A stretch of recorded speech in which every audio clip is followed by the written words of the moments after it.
You don't have to pay any deposit for that one. Also, it gives you the advantage of getting really good cars, like really new cars. So if you want to drive like a Tesla by tomorrow or by next week, you can decide to go for the NHS Fleet option.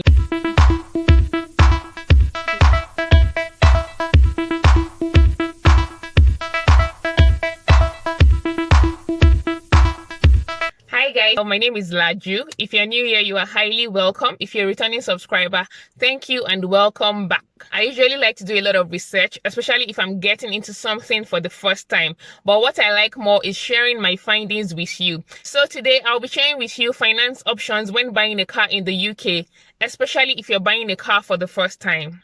I would also like to announce that today's video is proudly sponsored by TrewLink. TrewLink is a peer-to-peer platform that helps immigrant medical graduates transition easily into the UK. I'll share more details about TrewLink in my description box. Please do check them out and follow them on their social media platforms.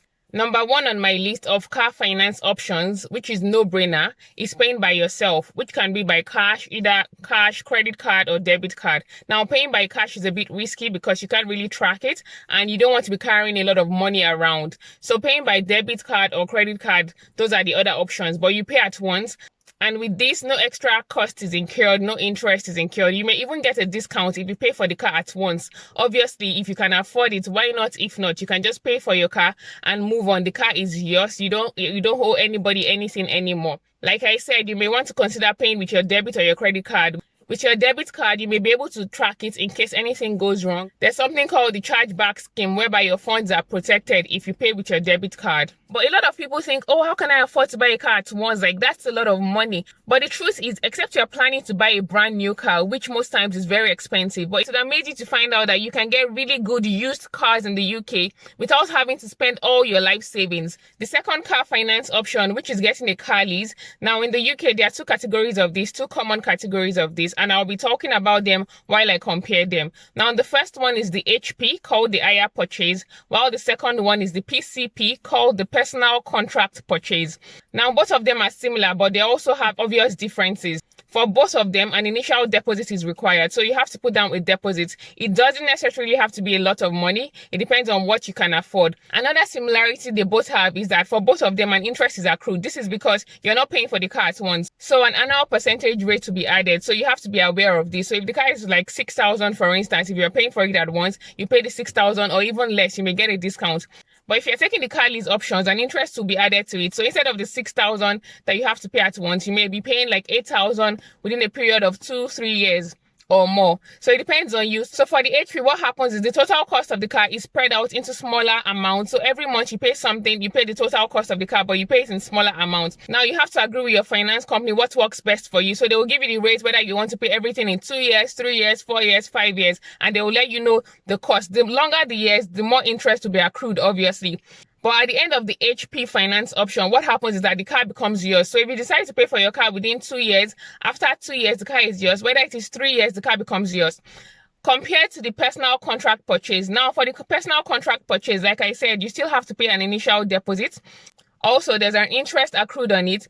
But then you have to pay smaller amounts compared to the HP. The HP, you are trying to buy the car, you are trying to own the car. But for the PCP, you're not trying to own the car. So they give you smaller amounts to pay over a period of years. So for the PCP, there are 3 options at the end of the contract. At the end of your contract, if you agreed on 3 years, for instance, you have the first option is to tell them, I'm done. You call it quits, you give them the car back, and you move on with your life. That is one option. The second option is for you to say, okay, I want this car, I like this car, I want to keep driving this car.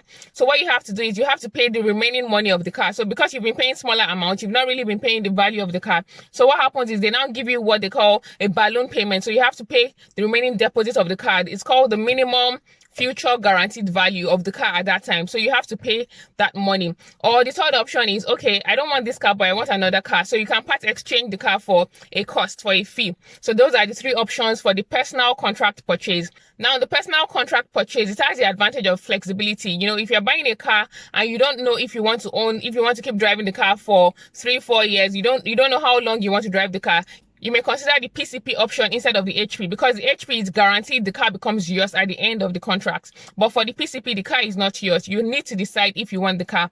Another thing you should know about the PCP is that there is a mileage limit. Now, because the more you use the car, the more mileage is acquired on the car, the less the value of the car. So you have to agree from the beginning of the contract that this is how much mileage I'll use on this car. You have to give them a fixed amount. If you exceed this amount, you will be charged at a fee. So if you say, I don't want this car anymore, but you told them you use the car and probably you would spend 80,000 miles on the car and you end up using 90, you'll be charged for that extra 10,000. Now, for the PCP, you should know that, yes, there is a contract, but you can always discuss with your finance company in case, things change, you change your job, you change your home, and, your distance becomes longer. You can always discuss with them and they can work out what is best for you.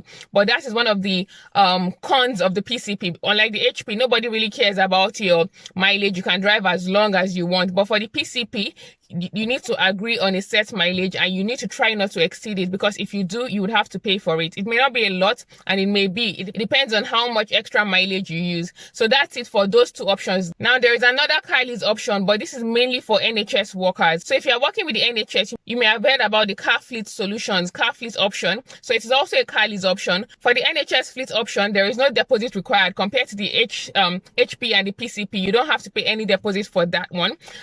Also, it gives you the advantage of getting really good cars, like really new cars. So if you want to drive like a Tesla by tomorrow or by next week, you can decide to go for the NHS fleet option. But one of the downside of this option is that after the contract, the car is still not yours. You have to return the car. So it's almost like owning a company car. For the NHS fleet option, there is also something called the salary sacrifice, which involves them taking all the money for the car from your gross salary, not your net salary. So you're not paying, by yourself. They're taking it from your gross salary. But in the long run, this may affect your pension and the likes. So that may not necessarily be an attractive offer.